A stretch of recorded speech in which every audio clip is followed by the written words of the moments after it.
Bernth and Charles, welcome to Australian Musician. Thanks for Thanks having for us. having me. You're coming to Australia in October on your Escape the Internet tour, which is part concert, part masterclass.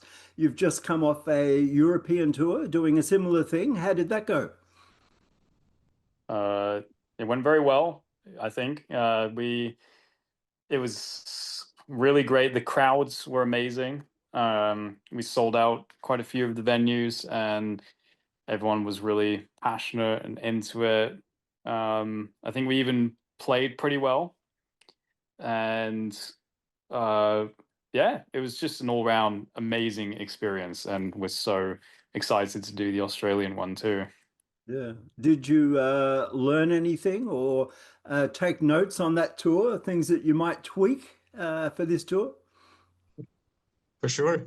I mean, it was the very first time for us to do a tour together. We did one-off shows together before that, but after like the second, third, or maybe fourth show, you get into a completely different mode performance-wise compared to preparing for a gig for a long time, then playing the show and then not doing anything for quite a while. So what I learned is that the more we play together, the more fun the show becomes because you can change things around a little bit every single night. And when we are doing Australia, we're actually coming from a tour in China and South Korea. So we will, we will be very, very warmed up when we do that one. And I think those shows will be very special because at the end of the tour, some people think artists kind of run out of steam and they're a little bit tired. But I feel like it's kind of the opposite where the shows get better and better. So that's why I'm excited to do Australia at the end. Yeah. One of the things I was alluding to on the European tour is you may have to gaffer tape your drummer to the seat. Oh, yeah. I, be- There was I kind believe of an accident. he fell off stage. Yeah. I think it was not even in the middle of the tour around that spot, and it was very dark on stage, and they removed the stairs. So after packing up, he fell down and really injured his arm. It was quite swollen, and we were kind of on the brink of not canceling the tour. We would have found a way to do it, but to work with his recorded takes from that show, and we weren't really sure if he can finish, but he just did it. He was in quite a lot of pain for the first couple of shows after he fell, but I think no one noticed in the audience because he's such a professional. And yeah, we were happy that we didn't have to cancel or change anything. Yeah. Um, in regard to the masterclass portion of the show, I imagine you get asked the same questions a lot. Do people still surprise you, the questions they ask? Yeah. Yeah, you're right, though. There are definitely quite a lot of repeat questions. But yeah, I actually had someone ask what I think is a perfect song. And that's actually a really hard question for me. And I don't know if I ever came up with a good answer, but that was a really difficult and creative question. I also always find it really hard to answer questions about my writing process because for me, it's kind of I try not to be formulaic, and and my writing process often ends up being kind of just searching in the dark and then piecing things together. So whenever I try to explain it to people, it's never particularly helpful.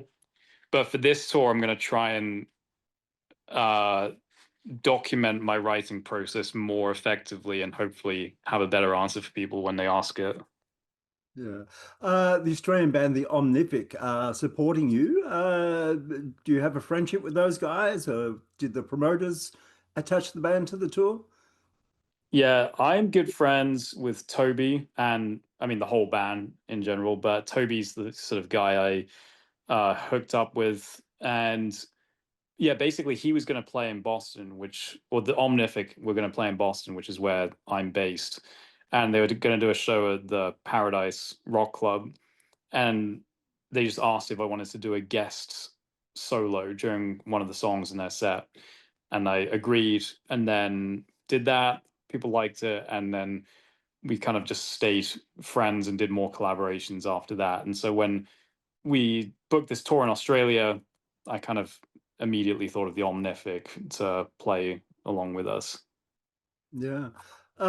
You guys inspire young musicians around the world with your knowledge and playing ability. Who were the guys that taught you the YouTube clips that you watched, or was it DVDs? The pretty great question. I don't know, maybe if Charles remembers if YouTube even was around at that. I mean, it did exist, but I don't think it was a platform like it is right now, where you go and really learn high quality stuff.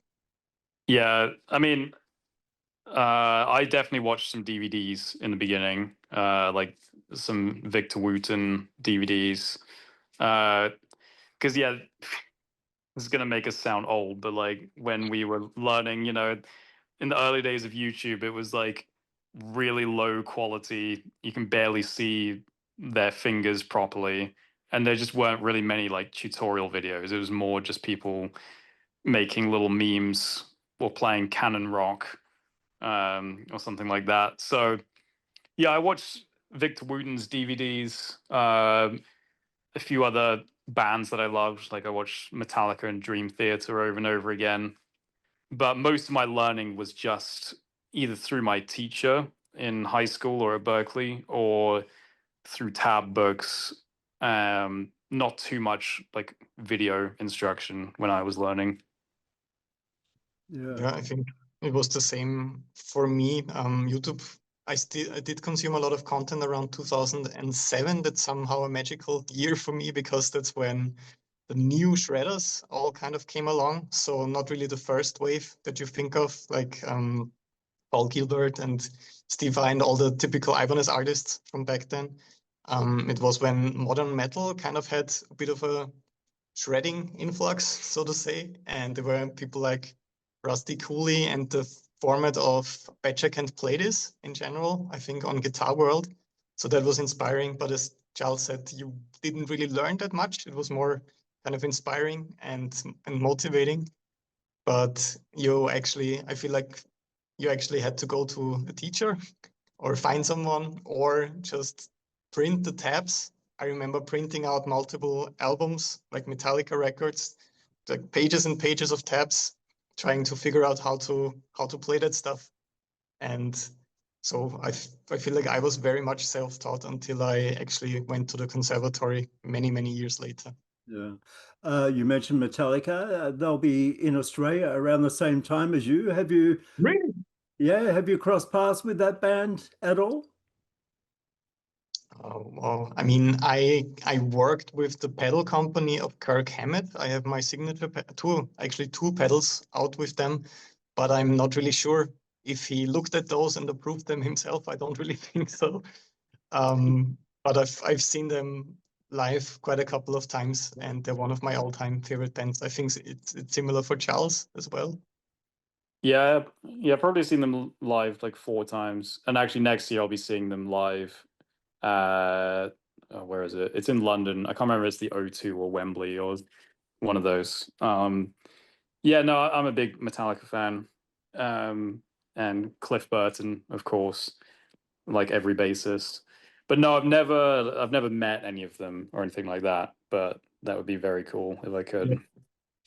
Yeah. Charles, you recently posted a video saying that there's a lull in the YouTube music video world, which you believe is partly due to algorithm changes. Can you quickly expand on that? And does it make you work harder at what you do? Yeah, I was kind of responding to there was a bit of a trend of people saying that either they think that sort of the scene is dying, or that they themselves are getting burned out. And I definitely think there's some truth to it. I don't know. It's hard for me to know exactly how, severe it is, like whether it's actually dying or whether it's just people's like perceptions. And now that everyone's talking about it, it makes it seem more like it's dying. But I do think that there's there's a lot of commentary videos at the moment and not quite as much music making by music YouTubers. And I do think that's partially motivated by the algorithm. I think for some reason the algorithm is favoring the sort of 10 to 20-minute reaction or commentary or interview style videos over the 3-minute fun music experiments that used to happen a lot, like 5 to 10 years ago, back when people like Jared Dines, Rob Scallon, Stevie T were in their heyday. There was a lot more like, let's make a song with a 25-string guitar, or let's make a song using only one fret, or those are the types of videos that go viral. And you don't really see any of that anymore. It's usually now responding to some sort of drama in the music community, like the latest person who's faking their videos or some new AI take. There's much more of that and less of the creative music side of things. And I would personally like to see a bit of a return to the more like musical and creative side of things. But you know, people are going to watch what they want to watch, so it's not like my opinion gets to just rule YouTube. But personally, that's what I would like to see. Yeah.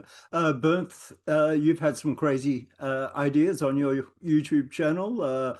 You built a glass guitar, you filled the guitar with water, world's longest guitar. What was the first crazy idea that led you on that journey? Yeah, I'm the crazy idea guy, kind of. I mean, the latest one is that I got both of my hands and fingers tattooed in 2 days in a row. That's why I have these things. It's not for a YouTube video, just in case you're wondering why I have some gloves on or something. But I think it kind of started out with the filling guitar with water video, because I always wondered if that would work and what that would sound like. And one day just found the perfect guitar that was already kind of broken. It was a very cheap Ibanez guitar they sent to me. And I just decided to give it a try, and made a lot of mistakes because I didn't think about like the cable jack. When I fill the guitar with water, obviously it's going to run out again, like out of the instrument. So it was fun to do these videos because they were always connected to a song. It was not about just destroying an instrument for views. I was always interested in what that does to the sound. And all the songs ended up sounding very specific and unique. And people actually went over to Spotify or any other streaming platforms to really listen to the music. And that's what allowed me to go on my very first tour around 2 years ago. And later, the idea came up to invite other amazing musicians like Charles. And I feel like that's kind of where it all started, getting people's curiosity from an interesting looking thumbnail and title, like almost like a science experiment. But then instead of giving them a very long process that's just about destroying the instrument, they get a song that simply sounds quite interesting because of the experimental approach. And as Charles said, this is also something that I'm missing quite a lot, because those short videos don't do that well anymore, because they are now YouTube Shorts. You're supposed to post a short video as a short and not as a long video.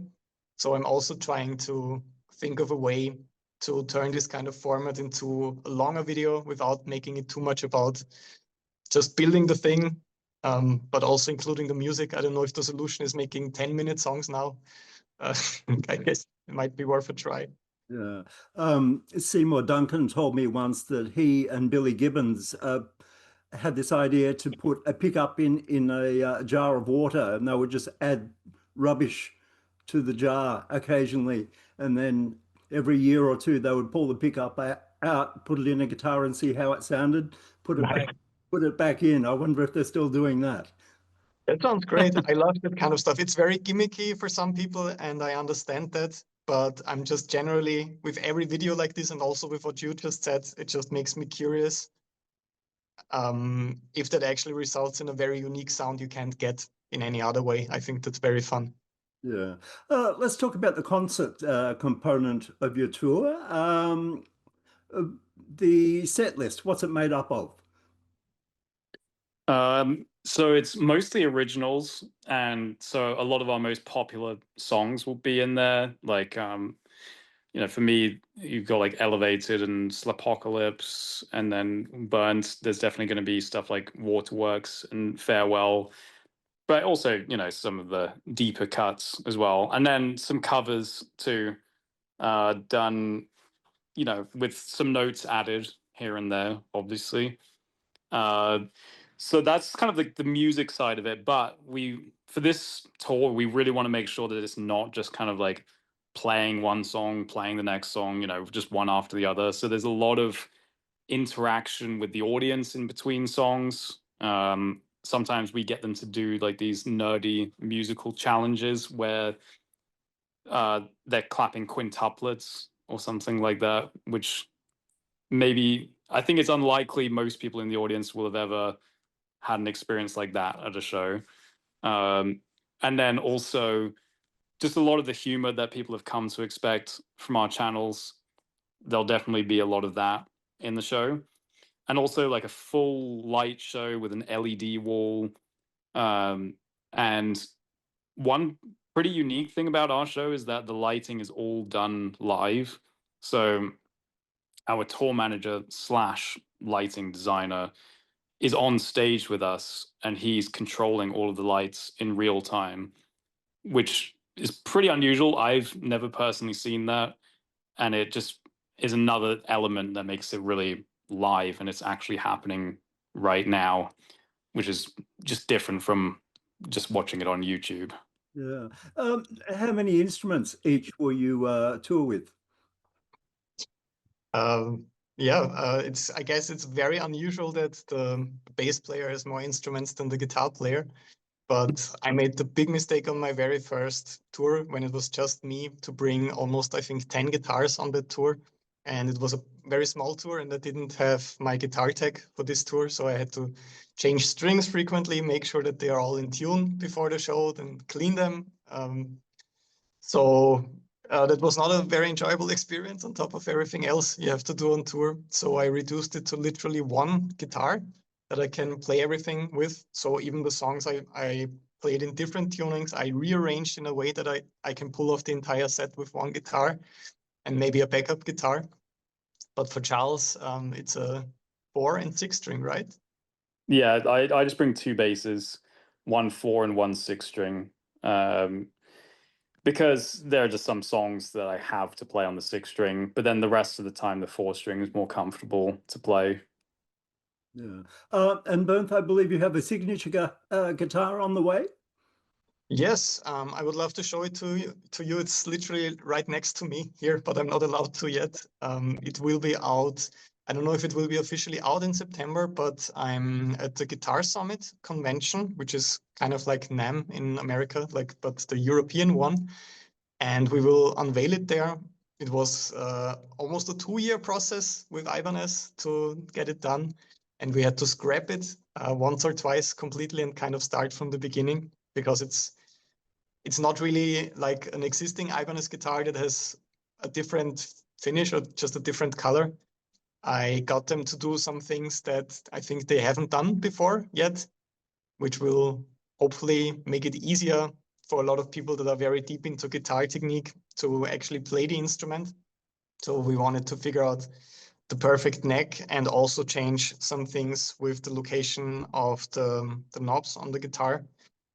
And I didn't think that it would be such a long process, but it was kind of cool to see that they also take it seriously and they're not just like, yeah, this guitar is selling well, let's make it white instead of black, and that's the thing. But I got a bit involved into designing the whole thing. So we will reveal it at the end of September, I think, and it will be hopefully available shortly after worldwide. What about you, Charles? Do you have any new versions of your signature bass coming up? Yeah, so actually the 5 string version is coming out on August 25th. So just in a few weeks, which it's going to be, I've had a lot of people requesting whether I'm ever going to release a 5 string. And so I'm glad that this one's finally going to be out there. And now that sort of completes this range, because it started with the CB4, which is the 4-string, and then came the CB6, which is the 6-string, and now the CB5, and that'll complete that set. But we're also working on other stuff. We're going to do a one-of-a-kind, which I think is going to be very cool. That's the one where they're going to just let me do whatever I want. I think there's probably going to be some LEDs in there. It might be clear. I'm not entirely sure. I haven't decided everything, but I've got free reign on that one, so I'm looking forward to that one. Will there be water involved? Maybe. Yeah, I don't know. But how's your experience been with having water in the guitar? I actually tried to, on the first tour I did, I tried to do that whole thing live with pouring water into the acoustic guitar, but that only works with a microphone because I'm too scared to have the guitar plugged in while I'm pouring water inside. That doesn't sound like the smartest idea. Yeah. So we didn't really figure out how to do that yet, but it would look kind of cool if you make it clear, if there would be some water inside. I think there are some guitars like that. Yeah, I could have some fish in there as well. That's, yeah. All great ideas. And it's been great to chat, and we look forward to seeing you down here in Australia very soon. Thank you. Awesome. Yeah, thanks so much.